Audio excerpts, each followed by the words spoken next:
Coming up today on Good Morning BU, still sheltering. Maine residents are on lockdown as law enforcement searches for a suspected mass shooter. Fueling the movement, our politics team tells us how UAW union workers are driving change in the industry. Crews on the Charles, BU women's rowing team raced in the world's largest 3-day regatta. And finally, ghostly greetings. Our campus correspondent has a wicked Halloween itinerary to share. Live from Studio West in the College of Communication, Good Morning BU starts right now.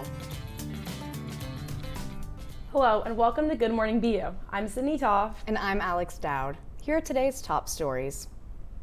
Several counties in southern Maine are on lockdown while the man suspected of killing 18 people and injuring at least 13 more in Lewiston, Maine is still on the run. 40-year-old Robert Card allegedly opened fire at a bar and then later at a bowling alley on Wednesday night. Card is an Army reservist with military firearm training. State police said that they do consider him armed and dangerous.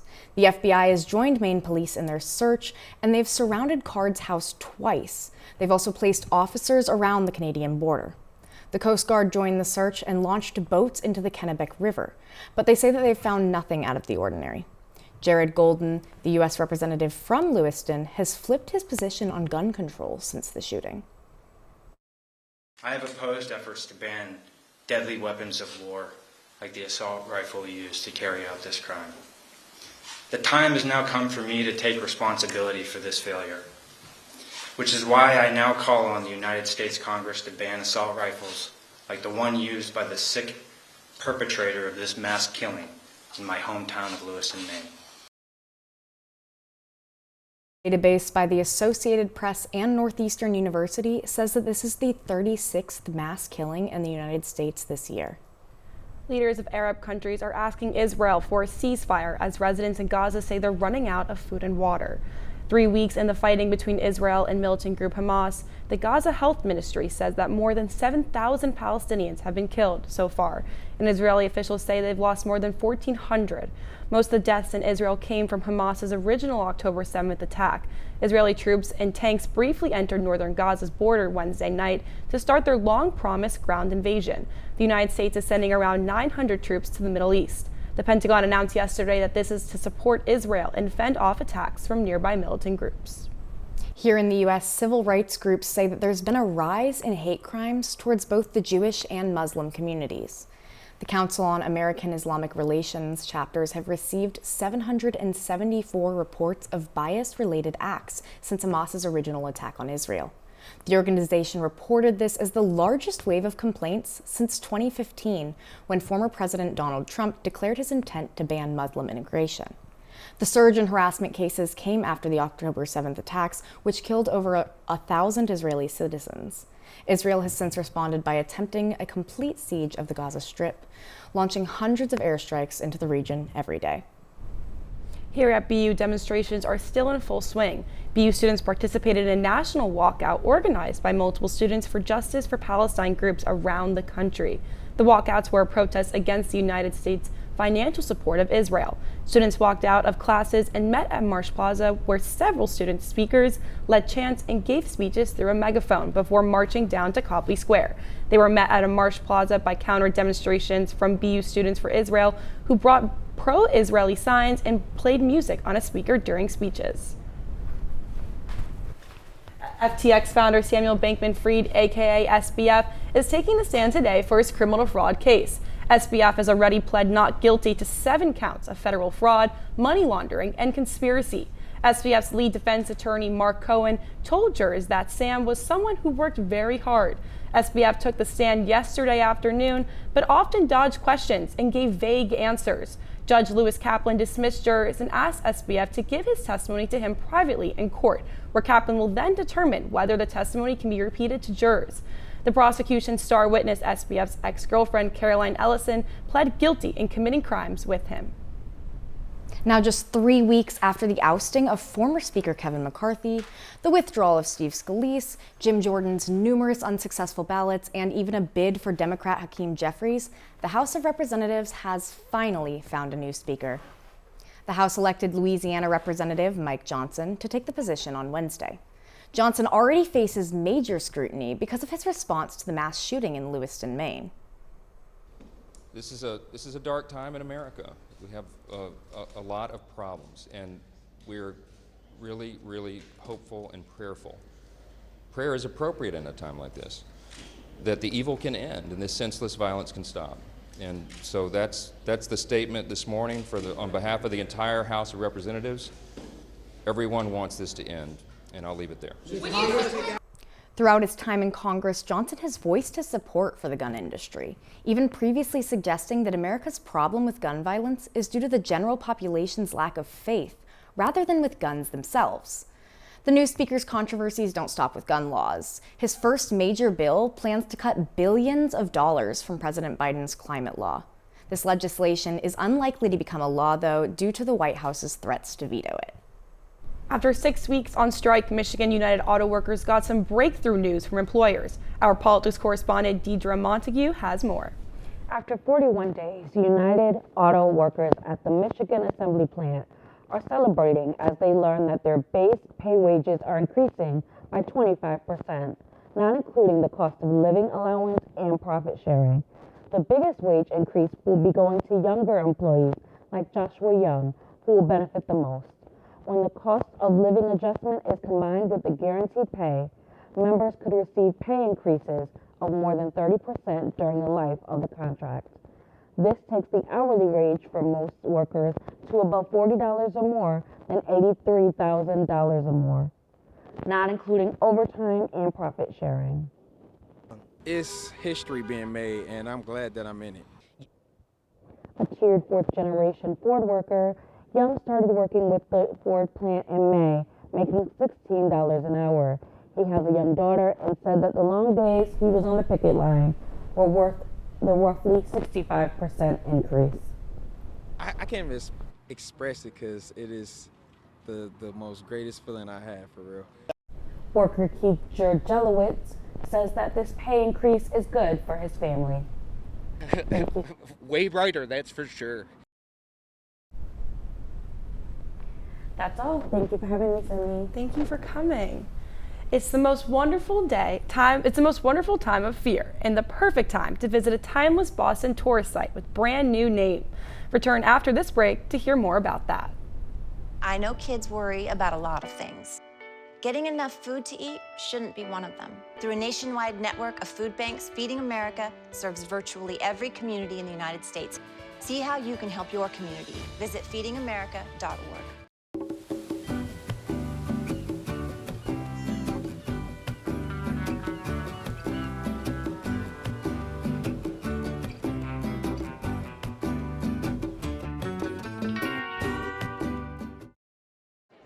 The black truck?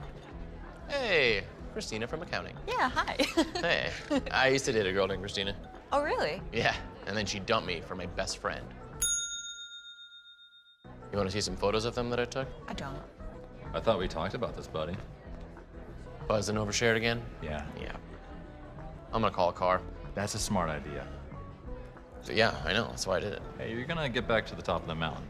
Does that mean I'm gonna get back with Christina? No. Oh. No. Meet the scan, a simple procedure whose mission is to detect lung cancer early.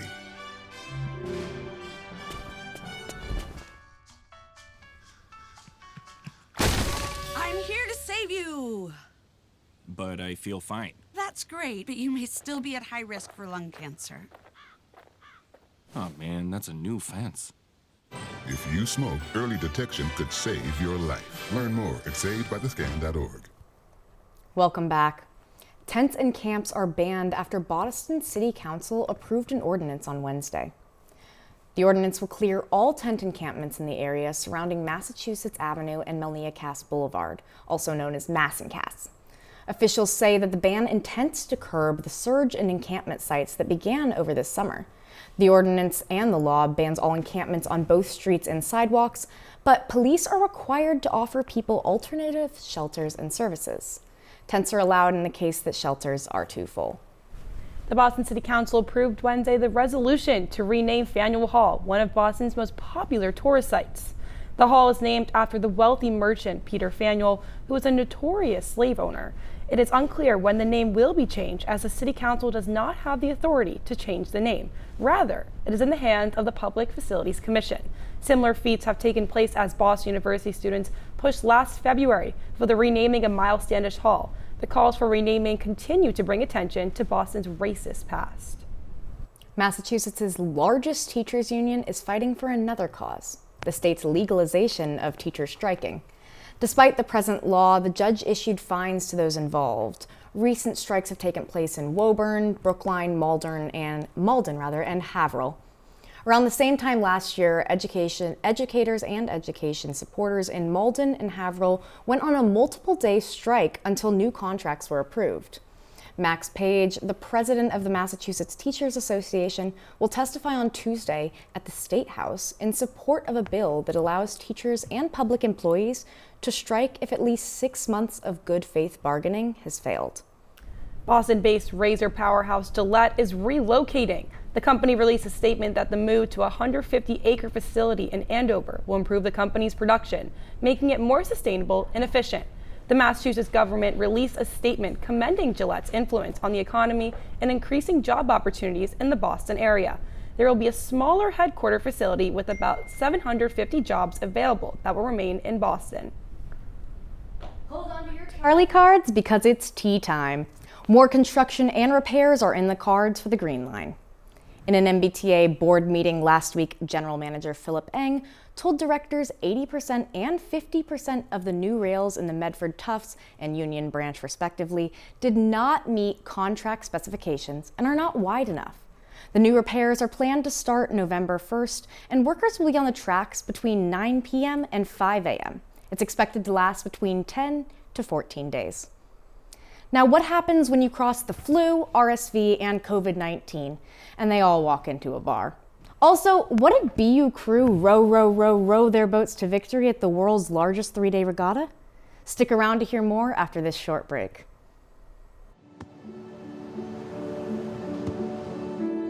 I don't remember how it started. Go to that. Our back and forth. It always came back. Dad!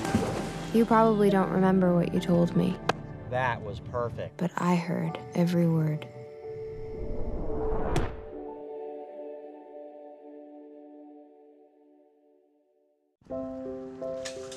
I want to eat apples and bananas. I need to eat apples and bananas.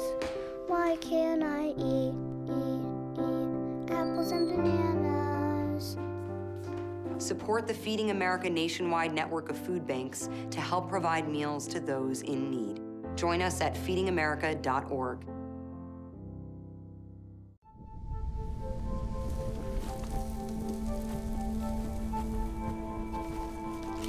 Eva Marie smoked 12,000 packs of cigarettes over 15 years. She quit, and now there's a new lung cancer screening that could save her life. You stopped smoking. Now start screening.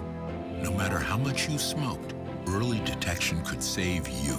Talk to your doctor or learn more at savedbythescan.org. Welcome back. The American Society for the Defense of Tradition, Family, and Property lined the edge of March Plaza on Tuesday, demanding that God protect America from socialism. The organization shared their concerns of America's state of freedom, with the variation of standing in silence and chanting. Me and you. Justice gives everyone his due. But socialism steals from me and you. Supplied with banners and flags, the All Men group of protesters sparked conversation with people passing by. They handed out informational pamphlets to anyone walking by that would accept it. Terriers across campus are on edge this week after 4 reported sexual assaults on campus. Late last night, a student reported being inappropriately touched by a man on a bicycle before the suspect rode away. An hour later, another student reported a similar situation that took place on the Charles River Esplanade. In both events, BUPD were not able to locate the suspect. These are after 2 earlier sexual assaults from Tuesday before BUPD had made an arrest in those. They're investigating if these 2 incidents are related. As cold and flu season approaches and cold temperatures drive gatherings indoors, healthcare professionals are warning of a possible triple-demic for the second year in a row. BU freshman Dylan Sagar shared her feelings as a student about a looming triple-demic. Well, I'm pretty nervous about it because I have a lot of stuff coming up about like midterms and like Halloween weekend and everything, so I'm like really rather not get sick. Boston University student government passed important funding bills this week to aid organizations centered around the ongoing Middle East conflict. Initially, the statement of support towards Gaza was met with backlash as students said they felt a double standard within their leadership. However, following that, Yonatan Manar, the president of BU Students for Israel, helped to promote a new bill that indicated the support of student government's endorsement of an Israeli fundraiser here on campus. And now, what a weekend for women's rowing. Our sports correspondents paddled on over to the DeWolf Boathouse to capture all of the hype of this year's Head of the Charles Regatta. They said I have troll teeth. That my voice sounded like a possessed baby doll. That no one would ever love someone as stupid as me. That I was fat, ugly. Disgusting. The effect of bullying is potent. We will no longer be the silent majority. Now, when you see online bullying, there's something you can do about it. We're gonna take action with the I. I am a witness. I am a witness. I am a witness. I am a witness. I am a witness, and so are you.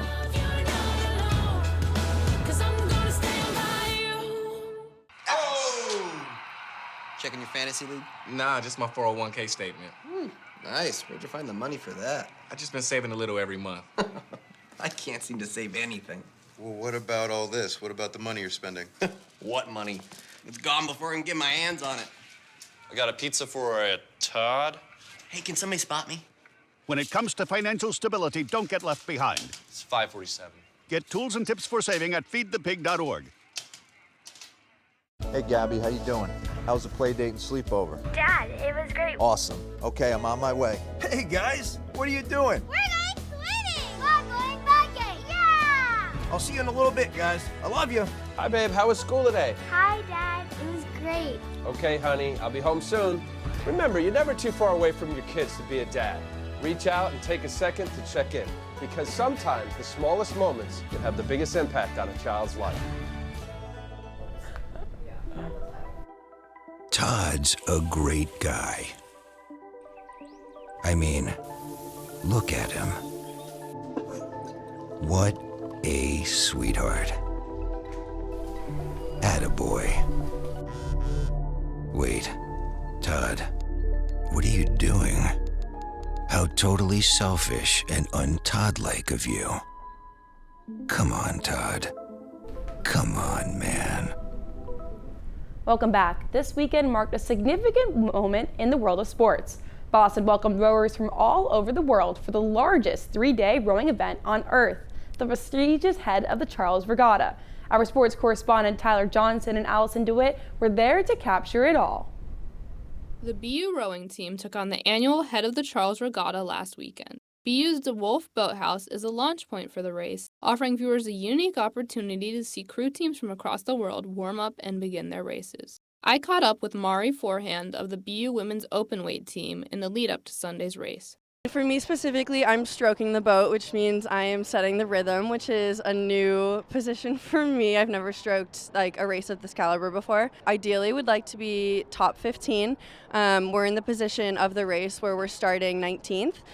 So we have a couple boats behind and in front of us that should be similar speeds. So we're looking to hunt down the IV JV boats right in front of us. That's the main goal. But really just to have a good race and have a lot of fun doing it. Mari's parents, Mark and Colleen, came to town from Seattle, Washington to watch her race. It's amazing to see her compete at any level. It's always been fantastic, but when you have so many teams from all levels at the same regatta, it really is fun to watch. Yeah, I would agree. It's unbelievable. She's worked really hard to get here, so watching her get to do this is incredible.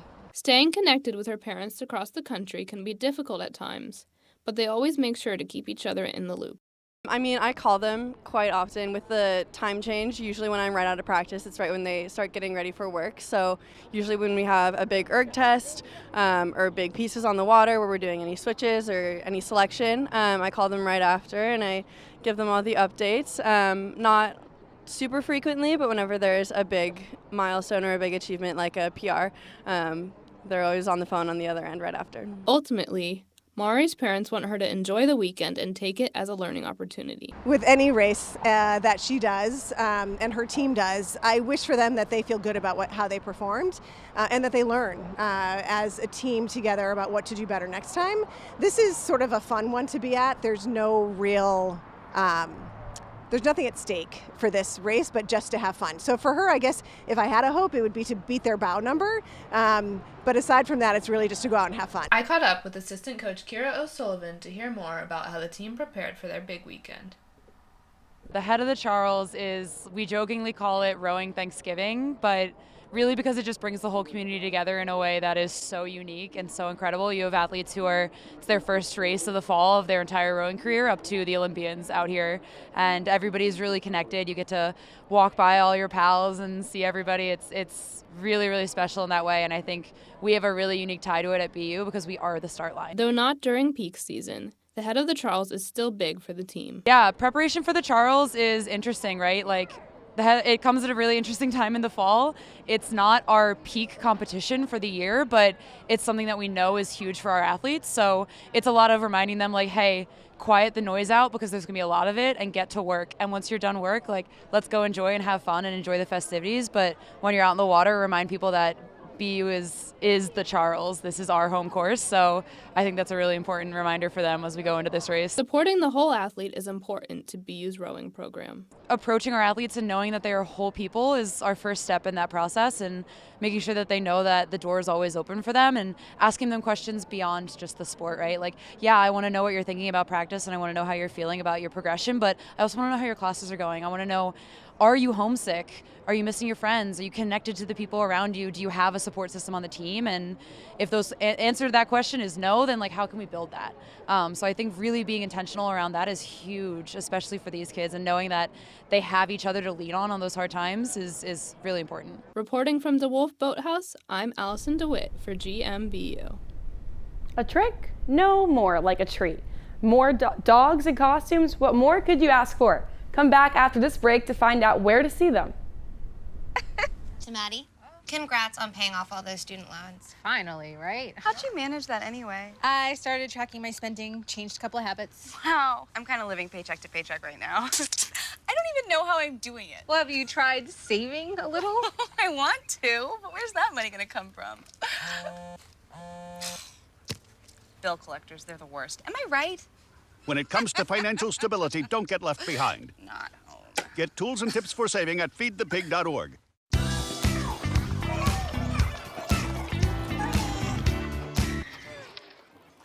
Looks like it's done.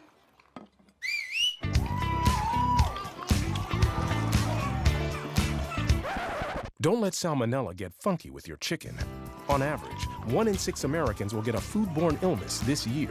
You can't see these microbes, but they might be there. So learn the right temperature to cook each type of meat. Keep your family safe at foodsafety.gov. There's one thing you can never have sex without. It's not something you buy. Or something you take. In fact, there's only one way to get it. It has to be given to you, freely. It's consent. Because sex without it isn't sex. It's rape. Consent. If you don't get it, you don't get it. It's on us to stop sexual assault. Learn how and take the pledge at itsonus.org.